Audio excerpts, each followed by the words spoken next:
And Valerie, do you mind saying and spelling your first and last name and saying what your title is here? Sure. Valerie, Valerie, Martin, Martin, LMSW, and I am an adventure therapist at the ranch, formerly primary therapist in our eating disorders program. Okay, I'm sorry, you have to explain what that is first. What is an adventure therapist? That's awesome. Dun dun dun! Did you hear the music? So we have an adventure therapy team, and each day a couple of our program houses come out and we do just all kinds of experiential learning activities with them, team building, high ropes courses, low ropes courses, spiritual and introspective adventures.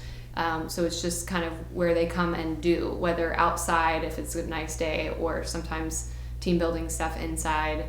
And yeah, I mean, it's really awesome because a lot of times they'll be talking about like some of the biggest moments in their treatment, and it'll be stuff that happened on Adventure Day. So how does adventure therapy help people with eating disorders?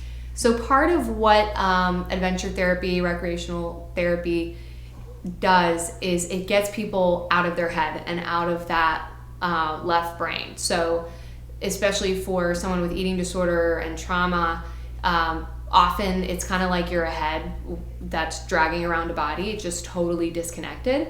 And so with experiential activities like we do in adventure, it's kind of that reconnecting, embodying, and getting past that intellectual layer into the emotion. And then have you noticed any difference in how, is adventure therapy used with men with eating disorders? Mm-hmm. And have you noticed a difference between whether they react to it really well? Like, is that a really good treatment, especially for men, or is there really no difference in? I'm just trying to think of if this pulls back into the video about men and eating disorders, or. I mean, I think that really just the adventure therapy program is part of our overall experiential model. So it's really good with men and women, because the same would be true for men, that many of them are disconnected from their emotions, disconnected from their body, and intellectualizing everything. And so, it's just part of our experiential treatment. Okay, great. Do you know Bobby's metaphor or poem? Do you know that one? Mm-mm. He does at the maze. Mm-mm. Okay. What I hear, I forget. What I see, I remember. But what I do, I understand. Right. Yes. Yeah, I know that. I just don't have it memorized. Sure, no worries. So how did you first get involved with helping or working with people with eating disorders? So through my own eating disorder recovery, kind of had another career going for a few years, and that was fine, but I sort of thought, I'm just not that passionate about this, and my real passion was, I realized, working with eating disorders, because the level of recovery and getting my life back that I experienced, I wanted to be able to share with other people. So I went to grad school for social work and landed here in Tennessee at the ranch and right into our eating disorders program. And then, of course, one of the things that I feel like is really great about this place is being able to work with all the co-occurring issues. So here I am thinking I'm going to work with eating disorders, and guess what? That means you're also going to be working with trauma, with sex-love relationship issues, substance abuse, and a lot of depression, anxiety, mental health. And then were you aware that at one point did you become more aware that there are a larger number of men with eating disorders? And then how did you feel when you kind of discovered that? So I always knew that eating disorders were an issue that faced guys too, but I didn't really know how much. And actually, even in recent years, the numbers haven't been very accurate. I think it was kind of accepted that 1 in 10 diagnoses are in men for eating disorders. But what we've actually discovered in more recent research is it's more like 1 in 4. So 25% around there, and even with binge eating disorder, that it's closer to half and half. So I think that, that is because of the stigma, because of also people not realizing maybe that their behaviors are disordered. So when they come into treatment, they aren't necessarily coming here for that, but what we see both through our observation and the screening and different types of questions that we ask is that gets uncovered. And then, sometimes there's a struggle with, am I really willing to address this? Do I really want to focus on this? But usually if they see the value in kind of working on the big picture of everything that they're struggling with, then they're willing to do that, and it really helps with their long-term recovery from everything. And what are some of the red flags that you have observed or learned at this point to identify if a man has an eating disorder or not when they come to the ranch? Sure. So important things to watch out for would be obsessive exercise, which could even look like, sometimes that doesn't even mean it's an abnormal amount. But if someone, for some reason, just like, if I can't get my 5 miles in every single day, or I can't get to the gym for my hour class every day, then I'm not having a good day. So really watching for the exercise patterns. If they have any history of team sports, and certainly some team sports more than others, like for example wrestling, rowing, where there's making weight is a big deal. A lot of times that kind of thing can stick with someone years after they've stopped doing the sport. So we've definitely seen that play an issue.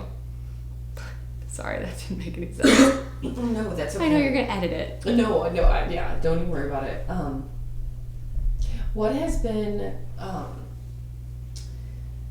sorry, I'm trying to think of, I'm sure there's way more red flags than that, but.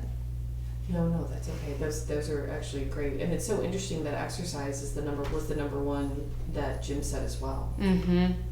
Because I think that in our exercise and health fitness conscious culture, it seems that exercising that much is acceptable. Right. And so it's easier to hide it. Right. Yeah, and I think it's also really easy to hide or to normalize food behaviors that actually are not healthy. There's a lot of demonizing of carbohydrates or fat, or when really we need kind of a balance of everything.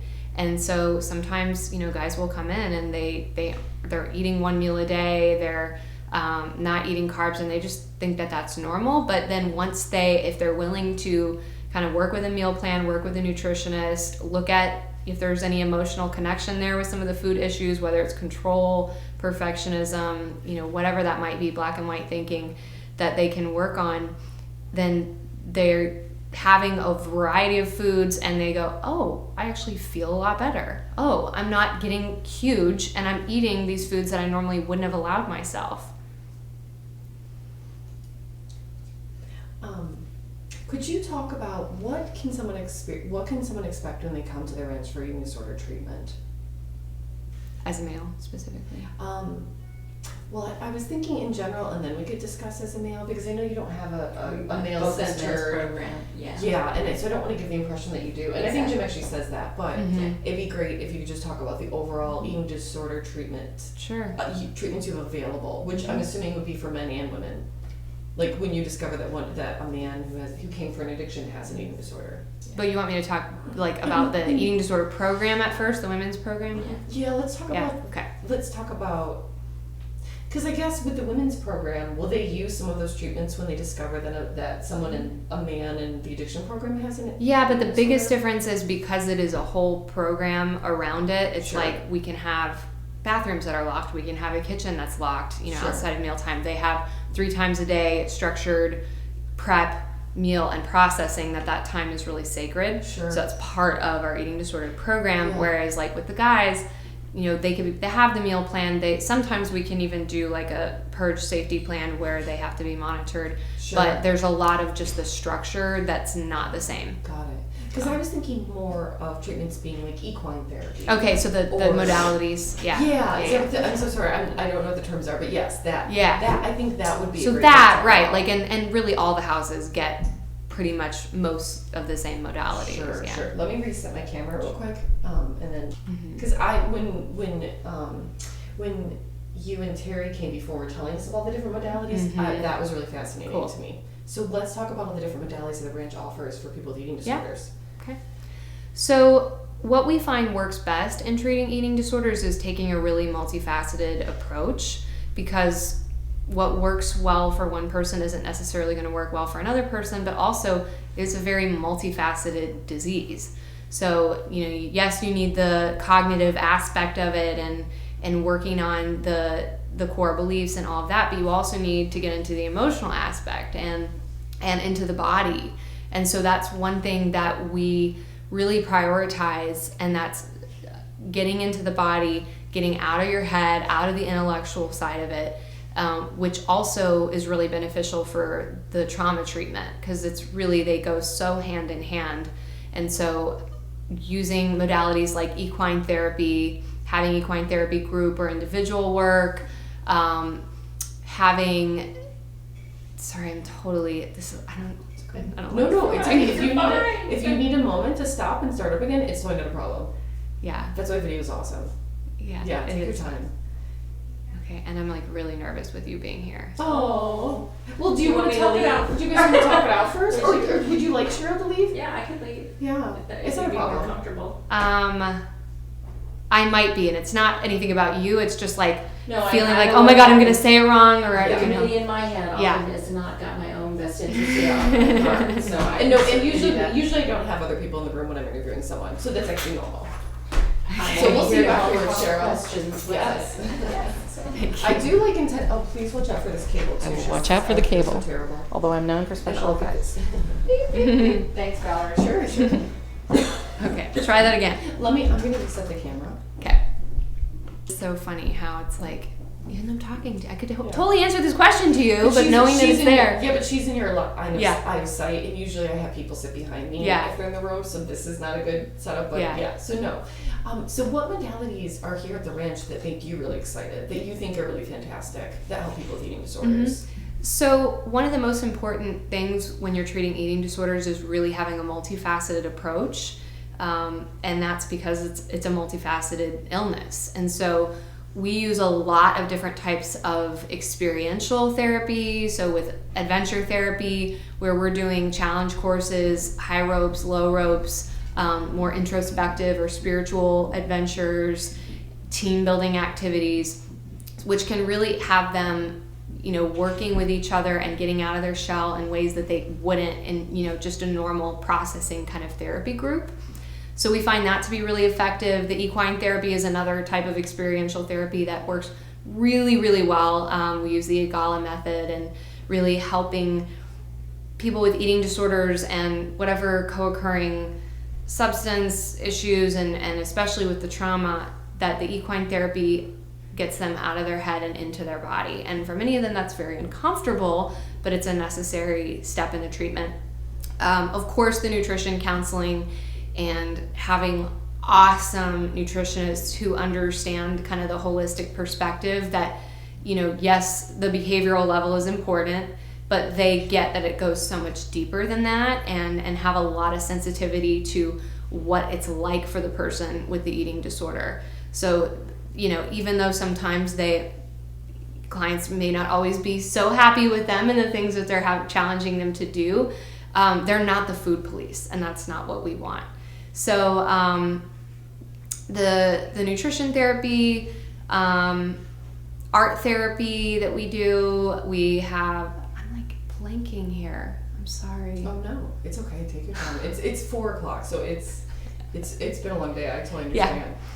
Yeah. We also use a lot of DBT, dialectical behavior therapy, with our eating disorder program, and so certainly someone with an eating disorder is going to be tracking different types of target behaviors and helping them understand what that looks like, because working with the primary behaviors, restricting, binging, purging, but also really working with them on those rituals too, and being able to, once you have these kind of better managed, let's take it to the next layer and start tracking that and noticing, what's really increasing you wanting to check your body in the mirror, and how can we work with that?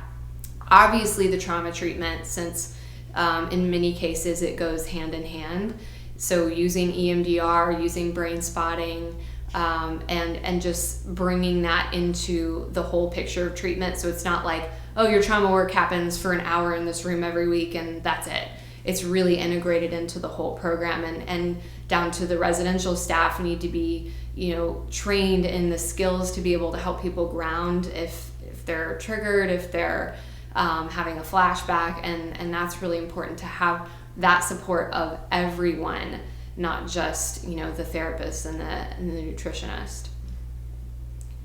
We also offer different types of movement therapy and yoga, which, again, with eating disorders, some people are really eager to do that, and they're like, ooh, you know, either they actually really enjoy it, or sometimes it might be a little bit disease motivated of like, oh, I have to sit around most of the day, but now I actually get to move my body and I really want to do that.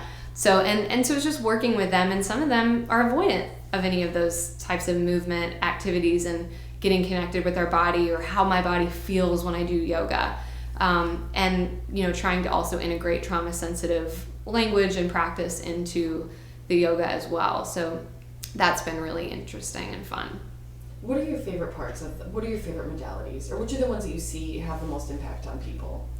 Well, it's interesting because I got really passionate about acceptance and commitment therapy.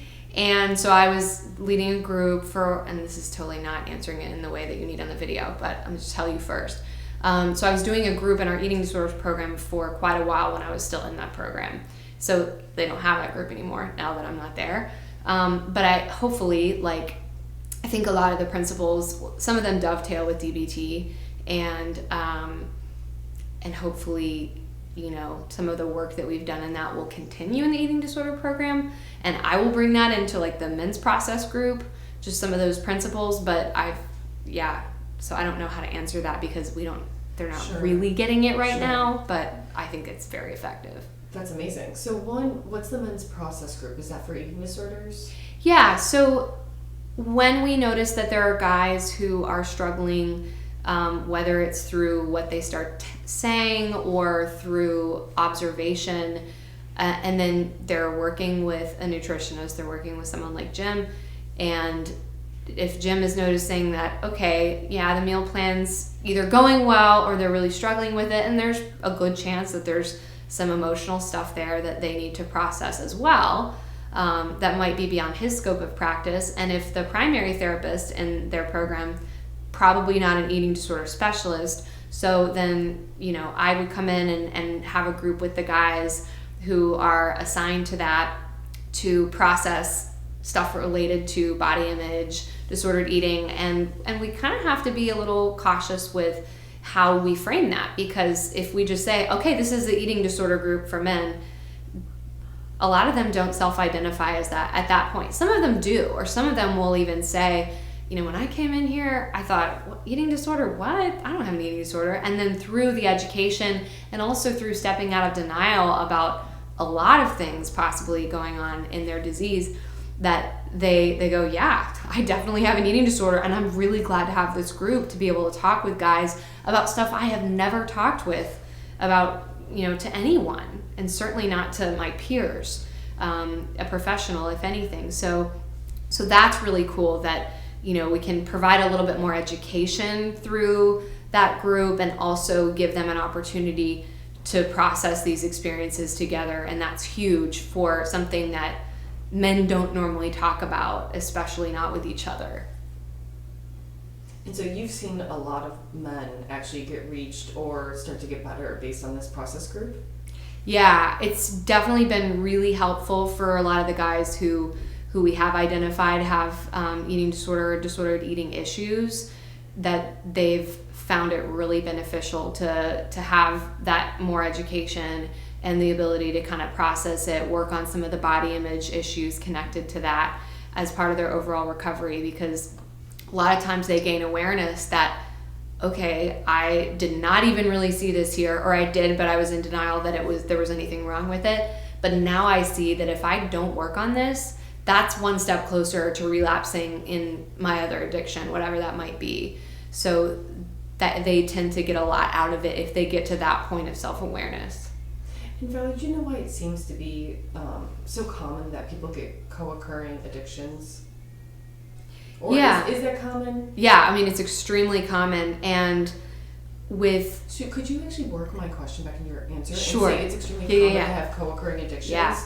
That'd be great. Sure.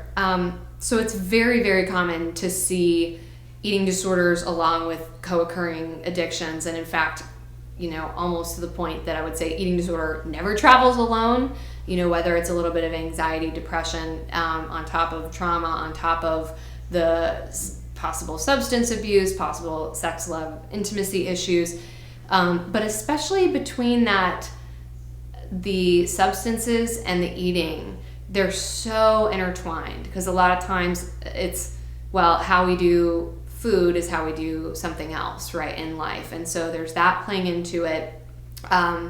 They play off of each other. So if a guy is coming in and he's been prescribed Adderall since he was a child for ADHD, then that's, huge appetite suppressant. So that may have fed into eating disorder, and without even realizing, like, oh, I thought it was normal to only eat one meal a day.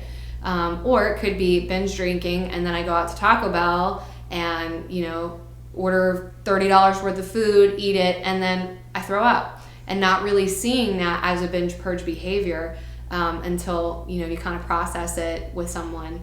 So it's very common to see them co-occurring also with the exercise component of it, steroid use, or, just anything that can be an appetite suppressant. A lot of times you see that in guys who are trying to be really cut and lean, and that's where muscle dysmorphia has actually really been kind of more in the picture in recent years. It's not officially a diagnosis, and it falls sort of somewhere between body dysmorphia and eating disorders, but it's sort of seen as like the reverse of anorexia, in that it's, I'm not big enough, I want to get bigger. So then along with that, it's what are the implications of massive protein intake on the body, and of cutting out other types of foods that the body needs, compulsive exercise leading to injury, possible steroid use. So there's a lot going on there that, at the end of the day, it might very well be fueled by trauma, by just low self-esteem, by depression. And also a lot of times guys just don't know, and this, I say guys, we're talking about guys, but men and women struggle with regulating emotions, and it's like, this is how I learned. And food is one of the first things that we have available to us. So even before someone is exposed to alcohol, to drugs, they might have discovered, I don't really feel safe or connected at home, but I feel a little bit better when I, go and I steal the Oreos and I eat all of them from the cabinet. And it may not be that conscious of behavior, but food really is often that first thing. So even someone who is coming in for alcoholism or drug abuse or whatever, they will realize when they get sober that, oh, this food thing is still here. And until I address that, I'm really at risk for relapsing in the other thing. And I have to find some other way to express my emotions and to regulate my emotions and my anxiety. That's great.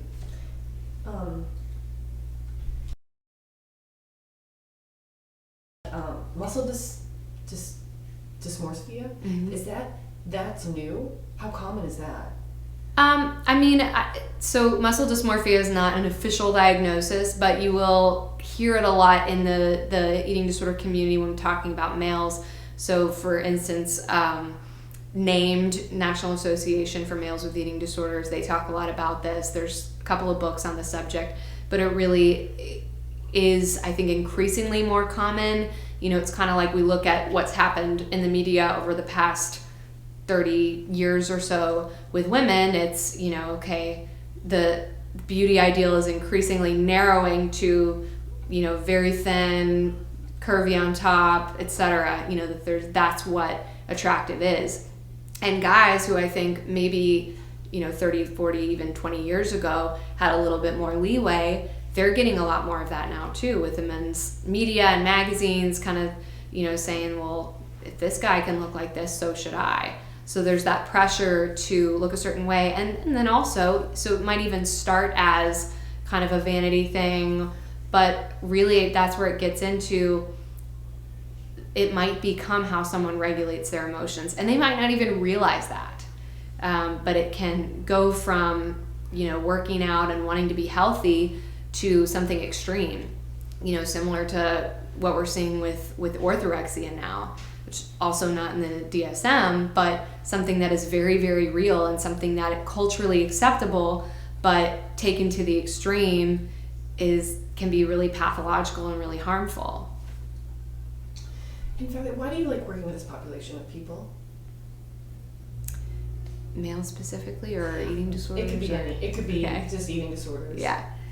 So I love working with people who are struggling with eating disorders since I've walked the path, and I certainly don't feel like I know all there is to know. I'm constantly learning, and both professionally and learning just from the people that I get to work with every single day.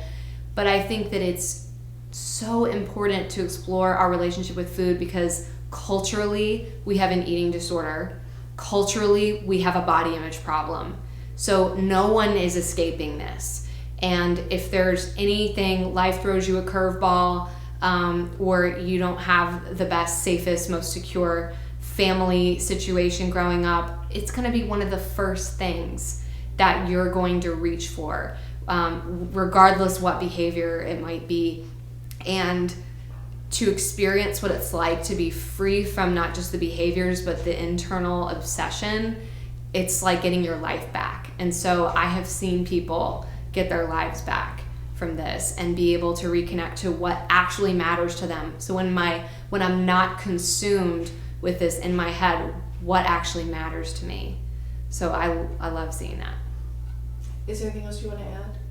I feel like I've done terribly with this. No, you've done fantastic. It's hard when you're on that end of the camera. I'm on this end of the camera and I'm editing it, so I'm like, you've done great. Okay, let me think. But I just want to see if there's anything that you personally want to share. Yeah. I mean, I think one thing that's huge is just to not be afraid to ask the questions, and to not be afraid to challenge something if you think you're seeing something that, should he really be doing that? I think at a lot of treatment centers that are maybe more just traditional substance abuse focused, it just goes unseen. And I don't know if it's people are afraid to ask the questions, because if they do, what do they do with that person? You do have to have some experience and specialty with eating disorders to work with this population. But I think that a lot of times people get scared, and so then they don't really want to ask the questions, or they don't know what questions to ask, so they don't. Or they think, well, that's pretty normal, and when really it might be something that's hurting them. So to really just not be afraid to ask the questions. And Valerie, do you have a couple of what those questions are that you think other treatment facilities should ask people if they're looking at someone if they're treating with an addiction and it seems like they have food issues? Let me think about that. Yeah. And if not, that's okay. We don't have to. Yeah. But if there's like a big one that you think that people should ask. Yeah. I mean, I think it's like really doing thorough screenings and assessments. So Sure. Yeah, so asking be hard to questions think of on the front end. Right. Cool. But also, even if you do screen well and hopefully work with some people who have some specialty to come up with what those questions really need to be, that on the front end of someone's treatment, they might not be in the most transparent, honest place, or they might think that they're telling you the full truth. And so it's not until they start to open up a little bit more, or you start to observe some things, that it might come to light. So, that would be another important thing, is not just taking at face value what someone says. And that's not because, they're an addict, you can't trust them. But, it's just where they are in their recovery. And so just because they said they didn't have an issue here on day one doesn't mean that there's not actually something there that they could really benefit from looking at, if people know kind of, okay, what do our screening tools need to look like? And if we uncover something, what do we do with that? Great. Okay. Mm-hmm. And could you talk about what it's like when men finally go into like a specific age? Yeah. So, we're still at a place with eating disorder treatment and males that there are not that many residential programs for males in the country. And so by the time that a male goes into residential treatment for an eating disorder, that's the reason that they're going to treatment, they're usually even further down the line than a lot of females who are going in at that level of care, which is scary because by that point, like, they're probably only going into treatment because either their loved ones are really scared for them because they see the severity of what's going on, or they've really started to have some serious physical health consequences. So that's why I think it's really important that places like this, where that's probably not the main issue that they're coming in for, but if we start to see that, if we look for it and we ask the right questions and we see it, hopefully we can help that guy to be able to treat it before he gets so down the line that, you know, he needs to go into treatment just for that issue. So hopefully the more places that we can have who are aware of this, that it is more prevalent than the general population thinks, then we can avoid, you know, guys waiting until things get really bad before they go into treatment for it. Because eating disorders are really stigmatized for men. Yeah. I mean, it's seen as a woman's disease, and in general, I mean, talking about feelings, talking about mental health struggles, if guys are supposed to be strong, and strong means never crying, never showing that you're struggling, so no wonder that they're more hesitant to seek treatment. So part of this is changing at a cultural level what we expect of men.